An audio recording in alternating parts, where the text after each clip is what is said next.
All right, 97.7 Outlaw Radio FM listeners, you already know what time it is, and right here, right now, we are actually live in full effect with the one and only hip-hop industry veteran, Marshall Tubbs of CEO of Big V Entertainment, right here, live on the line, man. How are you doing this evening?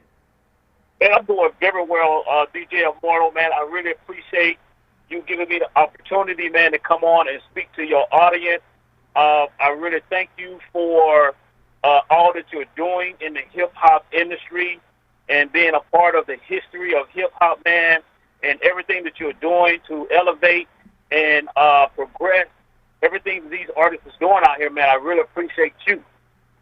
Hey, man, I gotta say first and foremost, man, I definitely appreciate the love, man. At the end of the day, I just love hip hop, so I just want to give back to a culture that I love so much, man. So, but I gotta say, I really hope you're doing well out there in Canada, man. You know, I'm seeing that you guys are still actually, still doing shows and still putting in work down here in Canada. We just actually landed on I think it's our third lockdown now, man. But we're definitely locked back down, man. But I'm definitely jealous seeing all you guys out there in California having a good time.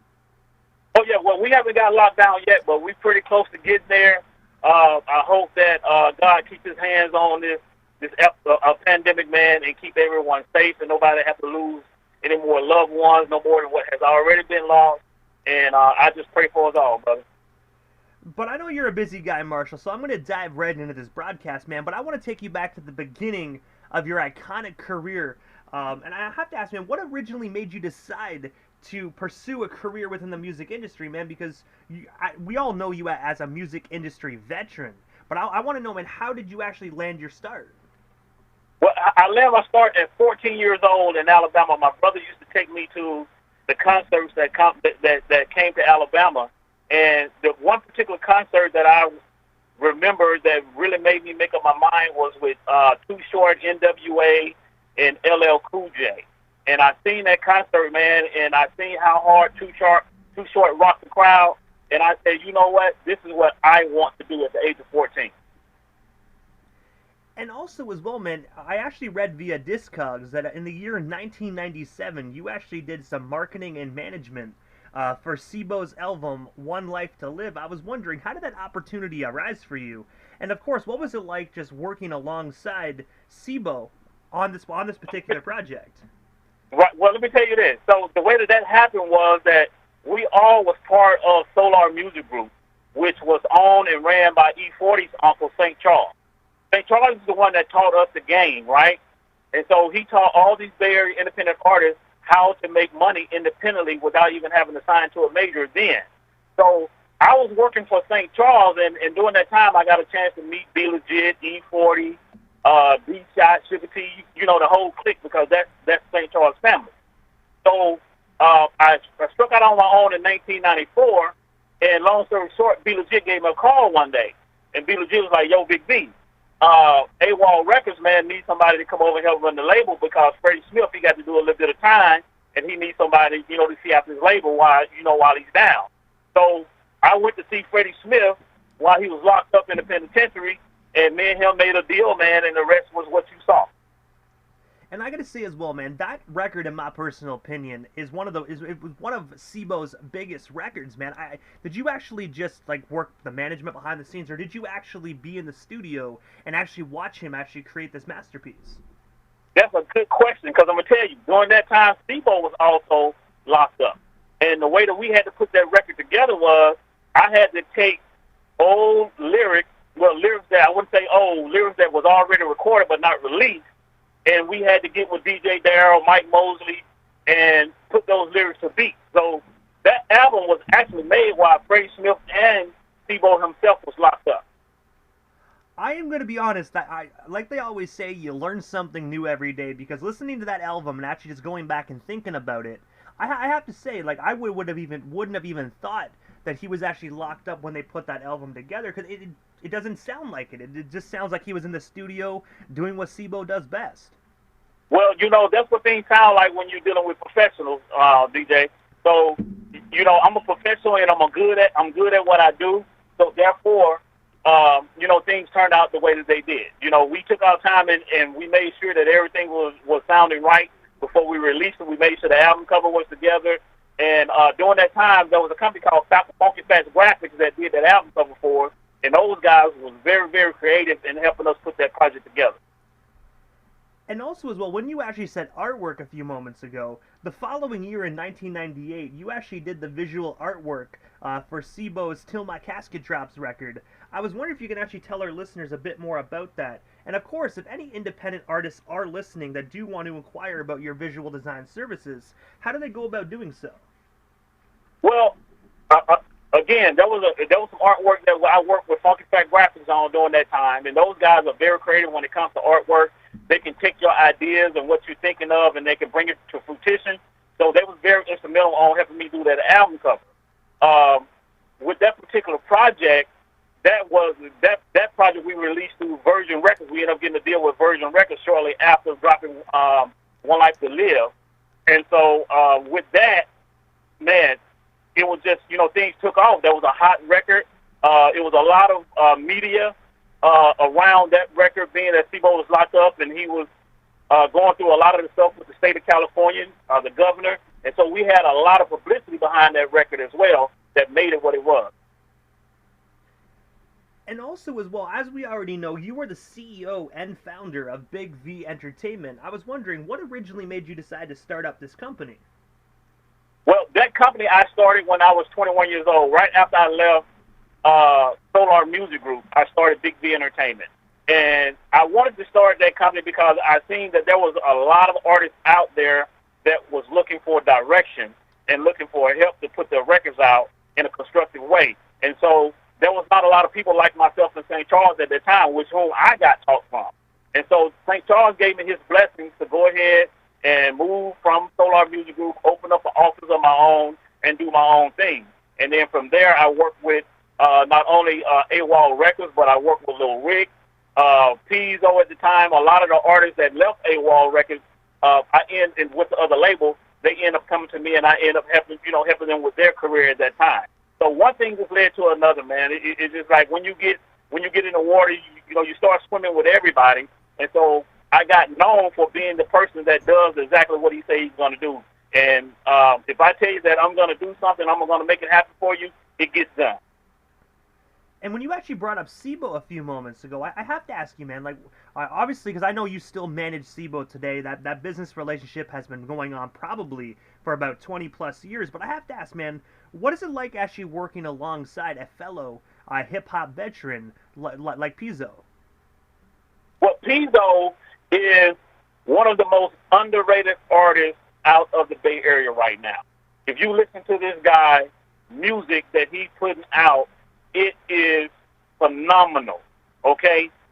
He has not got the ample opportunity to really spread his wings and really develop on some of the other platforms that a lot of his co-artists that he's worked with has been able to do. But, however, he just released a record called Done Before, which is a mixtape that we just released. And if you listen to that record, you're going to see exactly what I'm talking about. And I gotta say as well, he actually sent me an early release copy of that via Google Drive, and I gotta say, when I saw that artwork that he actually did for that record before it got released to the public, man, I was like, I literally looked at that, I was like, I love the Michael Jackson concept, man. Like, I legit saw that, I was like, yo, that's what's up. Mm-hmm. It took you back, man. Pizzo is... One thing about Pizzo is that not only is he an artist, but he's very creative. Very creative. So he writes music, he produces films, he shoots videos. I mean, it's just endless what this guy does. And I gotta say, I definitely agree with that, man. Because like when you actually said it took you back, it definitely did, man. But I gotta say, you know what I mean? I gotta say, the Michael Jackson estate better watch out though, because I'm telling you, Pizzo did that just as good as MJ, in my personal opinion. That's what we do, man. We're good at what we do. But I have to ask, man, because I do know you represent Pizzo and whatnot, and I have to ask, man, because me personally, I had the opportunity to grow a friendship with Pizzo as well over the past couple of years, so I have to bring this up, man. What is next for Pizzo? Like, do you guys have any new projects other than this brand new tape that he just dropped, or are you guys just focusing on that tape right now? Well, we're focusing focusing on that mixtape right now, but we're always in the studio writing. I mean, this guy's set up with a studio at his home, so we're always writing music, always involved in other people's production. We're always working with other artists, you know, trying to make them better as well as ourselves. And we're focusing on a tour that we're doing actually this summer. And so we're setting all that up right now, and I'll love to come back on and tell you more about it once we get everything contractual.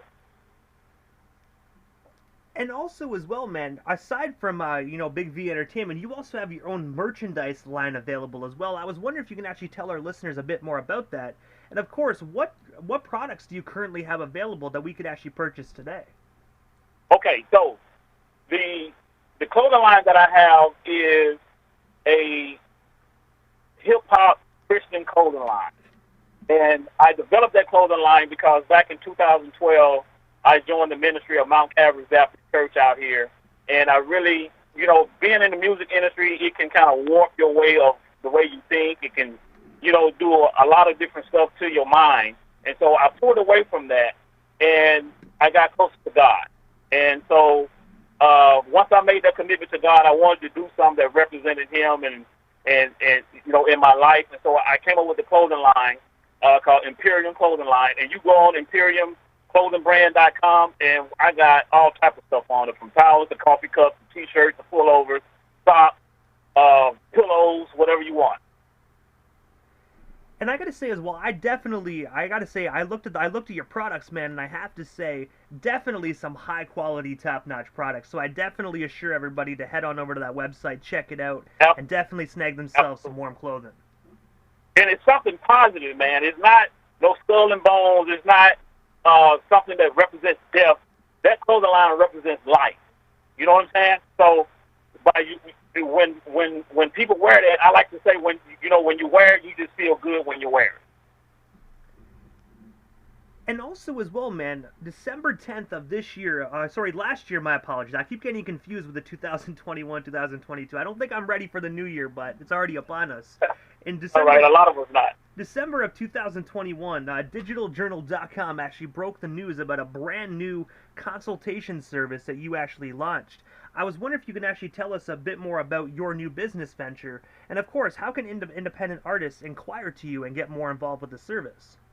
Good question. So this is what happened. I had started running into a lot of labels, a lot of artists that was unaware of some of the royalty streams that was available to them when they put out records. I also ran into them just not knowing where to go and how to sign up with these different organizations in order to collect those royalties. So out of that, Big V Consulting was born.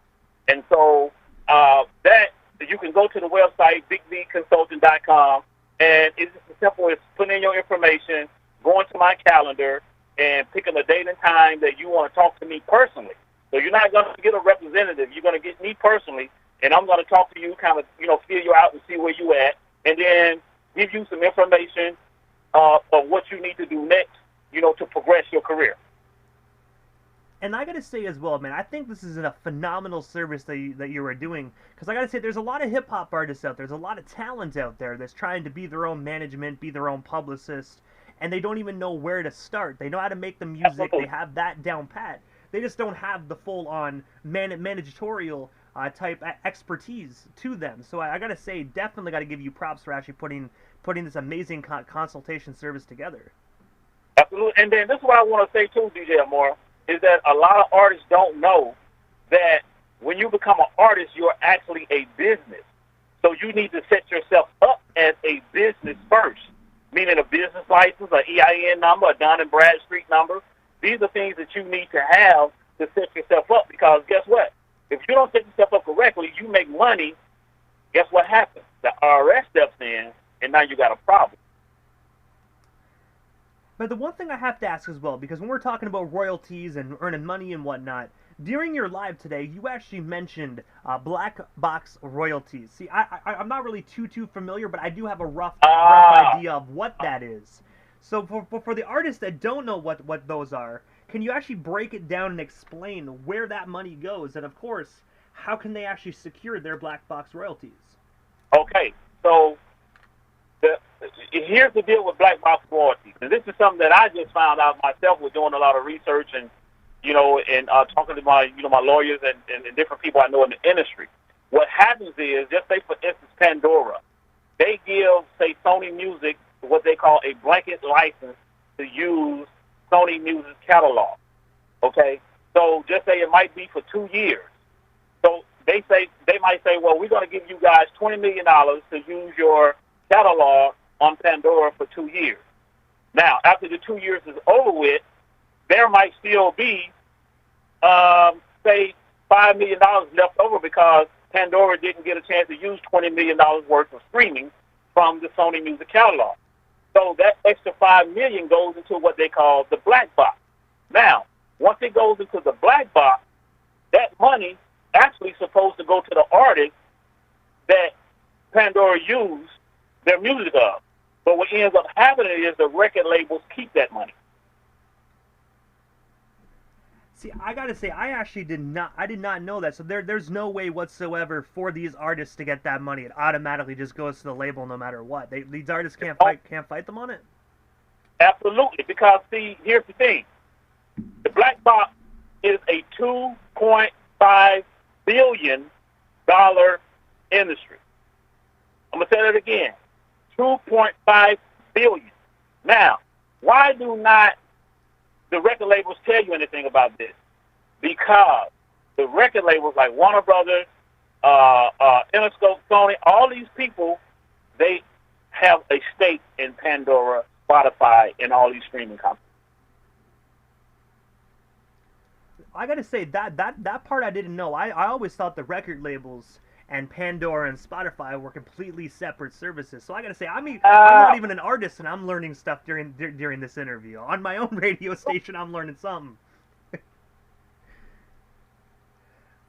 But the one thing I have to ask, because I'm really curious, and I know we're talking about royalties and whatnot, if you don't mind me asking, I gotta ask a question pertaining to hard copies. I see a lot of individuals talking about how CDs are kind of a thing of the past. Nobody wants them anymore. I gotta ask, do you agree with that, or do you think individuals should still be pressing up hard copies of their work? Absolutely. You should be pressing up hard copies because you might not sell as many CDs as before, but you're still developing what I call a collectibles item. Okay?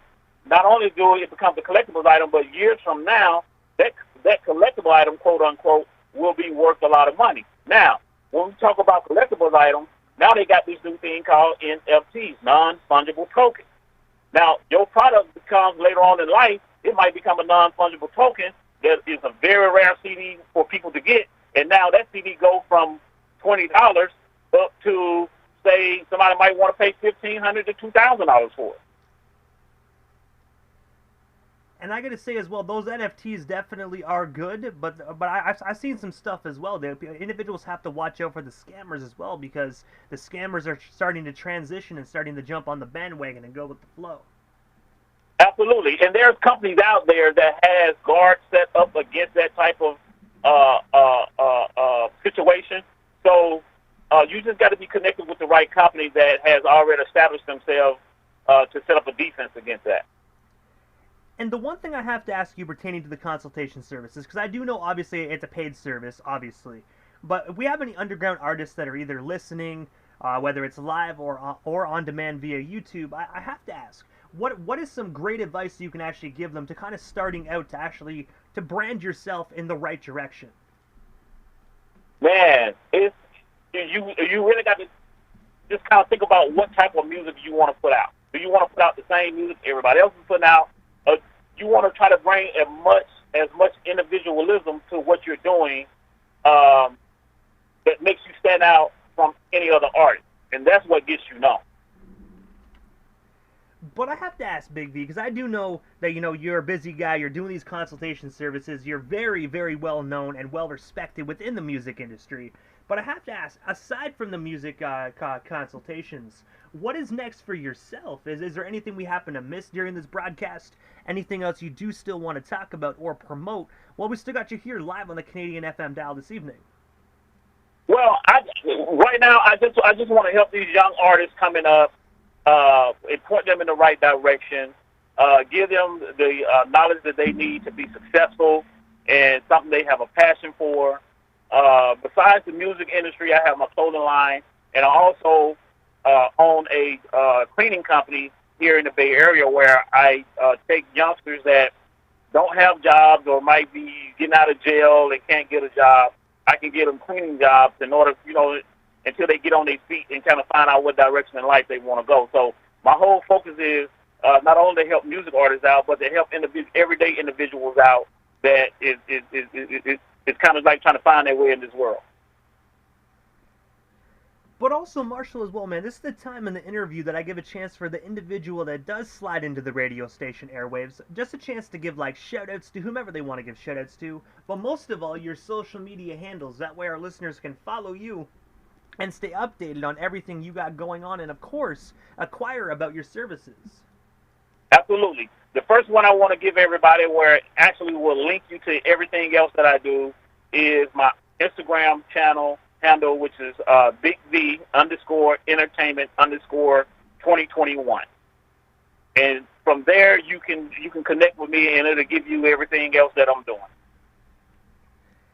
And I gotta say, first and foremost, Marshall, thank you so much for just giving us a bit of your time here this evening and sliding into the 97.7 FM airwaves. It definitely was an honor and most definitely a privilege. And before we part ways as well, I just want to say thank you for all your support that you actually showed me throughout the years. You know, when I came to you to originally interview Pizzo back in the day, man, you actually checked my station out and actually gave me the opportunity with your entire amount of clients. So for that, I just gotta say thank you for actually supporting my station and supporting my vision and just rocking with what we do down here in Canada, man. I want you to know that we definitely appreciate you and are super thankful for just rocking with us for all these years.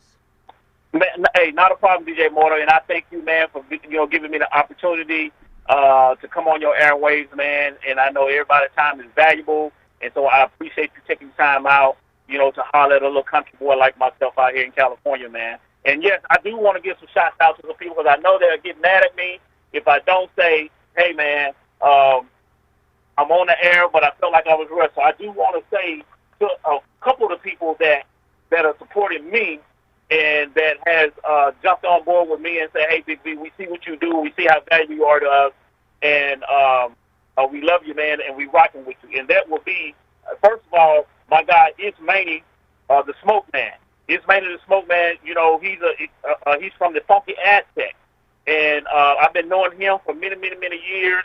And this guy, he got some phenomenal stuff that he's doing. My man, The Creature, from the Bay Area here. The Creature is an artist, and he also has his own production team called The Special. And Pizzo, King Farmer, Typical Priest. I've also got a couple gospel artists too. If people don't know that I deal with gospel artists as well, which is Charlotte Janone, Simply Dre, and my pastor of my church, Dr. Claiborne Lee Jr. He has a record out called It's About Time.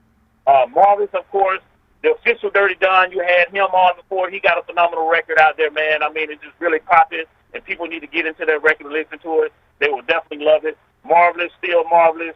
Matt Ream and the West Coast Offense, and who else we got? Ice Me, and my boy Skip Dog from EZSD that was produced by Mike Mosley and Sam Boston back in the day. So, and I'll be remiss if I didn't say give a shout out to my guy Ivan Johnson.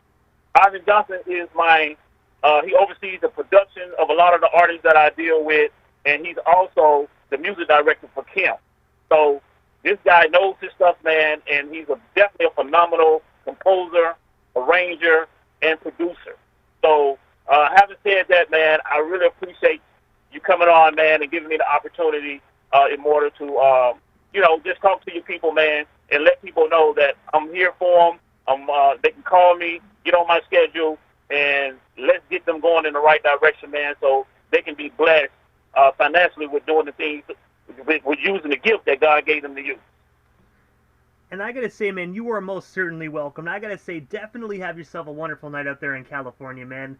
I'm pretty sure we definitely will be talking again soon. But for now, man, definitely have yourself a wonderful night and a phenomenal rest of the weekend as well. Absolutely. And one more thing, I got to say what's up to this new artist, female artist that I started working with out of Atlanta, Georgia, named Dejana. She is the daughter of a good friend of mine, Melvin Carter, that passed away a few years back, and she has a phenomenal record, man. Dejana, you got to check that record out and have her on your show. You would definitely love her. Hey, I'm gonna be honest. If you actually, if you want to as well, man, actually shoot me that single or record actually off to my email once we get off, and I'll actually give it a listen, and I'll most definitely shoot you a date, and we can actually lock her in. Absolutely, I appreciate you, brother, and God bless you. Hey, man, God bless as well, man. We definitely shall talk soon. Absolutely.